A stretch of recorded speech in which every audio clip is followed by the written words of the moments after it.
3, the night the woman stumbled into the lonely stretch of desert road.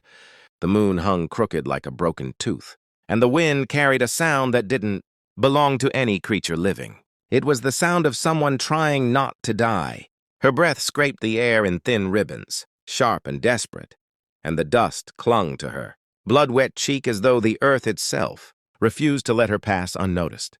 In the dark, her silhouette staggered, listing left and right, until she finally collapsed against an old fence post that hadn't held a straight line in 20 years. She didn't know a man watched her from 50 yards away, watched her the way a rattler watches an injured field mouse, unsure whether to strike or simply blink.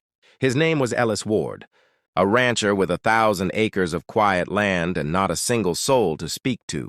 Folks in town said he liked it that way. Some said he didn't. No one dared ask him, because a man who lives with too much silence usually has a reason. When Ellis finally stepped out of the shadows, the heels of his boots sank into the sand with a slow, deliberate weight. The woman flinched at the sound, then pulled herself upright as though preparing for another blow. Her swollen lip trembled. Her eyes, one nearly shut from the swelling, held the wild, cornered look of a person who had forgotten what kindness felt like. She looked ready to run, though her legs shook as if made of water. He stopped 5 feet from her and watched her like he was measuring the distance between her fear and his own ghosts. "You're hurt," he said, voice low, more gravel than sound. She said nothing. Her breath rattled in her chest. "What's your name?" He tried again. Still nothing, just the tremble of her shoulders. Then she whispered, barely audible, as if speaking too loudly might bring someone crawling out of the dark. "They'll find me." "Who?" he asked. She shut her eyes. "My husband. His brothers, they said I shamed him." Her voice cracked. "I gave birth to girls, 3. They wanted a boy." Ellis stared. The desert went still. Even the wind held its breath. When she didn't continue, he took a slow step forward. Not toward her, toward danger. Toward trouble he could smell waiting.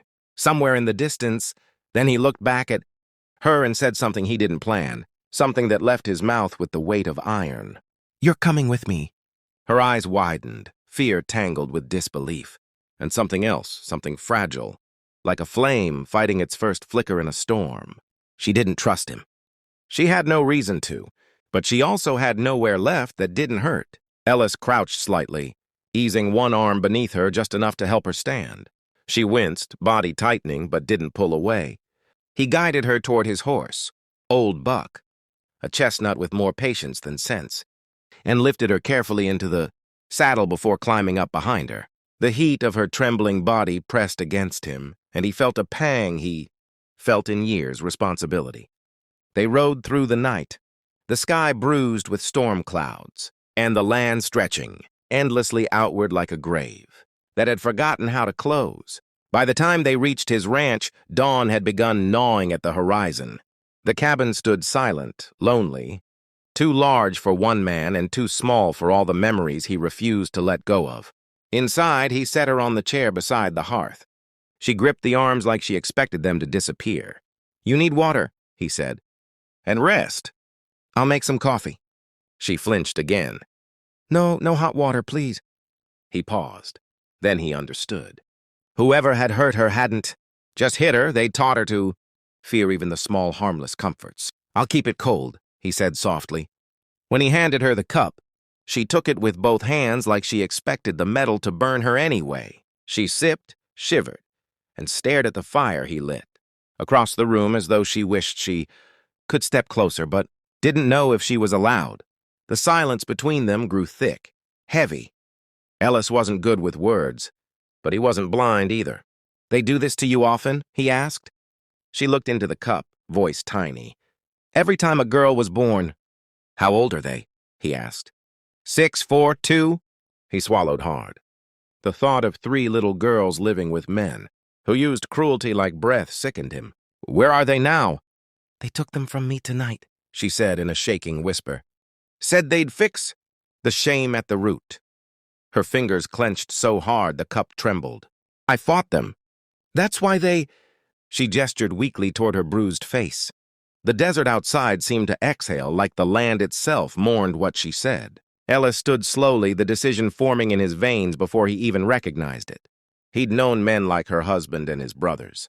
Men who believed they owned the world because fear made it bow. Men who acted like daughters were curses instead of gifts. He put on his coat. She looked up sharply. "You're leaving?" she asked, panic edging into her voice. "Yeah," he said. "To get your girls." Her cup slipped from her hands and clattered to the floor. "No, no." She stood, gripping the back of the chair for balance. "They'll kill you. And if they don't, they'll kill my girls for it."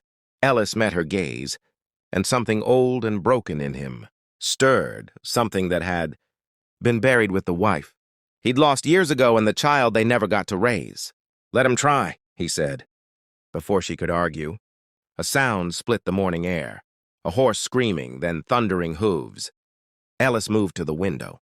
Dust rose on the horizon. "They found you," he said. Her knees nearly buckled. She pressed her hand to her chest, breath thin and fast. Ellis grabbed his rifle from above the door. "Get behind the stove," he told her. "Stay low. Don't come out unless you hear me say your name." "But—" "Go." She went. Moments later, 3 riders stormed into the yard. Hard men with harder eyes, the kind who smelled like whiskey, sweat, and ownership. The one in the center carried a pistol in each hand. He grinned like a wolf. "Ward!" he called. "We're looking for my wife. She ran off in the night. Figure she came crawling this way." Ellis stepped onto the porch. The boards groaned. "She didn't crawl," he said. "She walked." "That so?" The man sneered. "Well, she belongs to me, and I'll be taking her back. Alive or not's your choice." Ellis didn't blink. "You lay a hand on her again, and you're going to be taking bullets instead." The man laughed. His brothers joined in, the sound low and cruel. "Big words for a lonely old rancher," he said. "You think you can stop 3 of us?" Ellis tightened his grip on the rifle. "I think I can stop the first one. And the second? Third'll depend on how much coffee I've had." Their laughter died. The man pulled his pistol.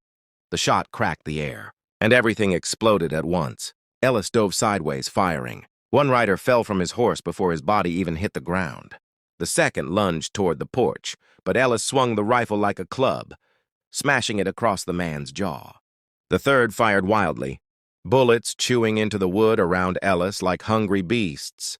Inside the cabin, the woman covered her ears, tears streaming down her swollen face as memories of previous nights, previous screams threatened to drown her. Outside, Ellis rolled behind a trough, reloaded, and stepped out slow and steady like a man who had run out of fear years ago. He fired once. The last rider crumpled. Silence slammed down. Only the wind moved now, carrying away the gun smoke and the moans of dying men. Ellis walked back into the cabin. The woman emerged from her hiding place, shaking. When she saw the blood on his sleeve, she gasped. "Are you hurt?" "No," he said. "But we don't have time. They'll have more family coming." Her voice cracked. "My girls!" "We're getting them," Ellis said. "Now,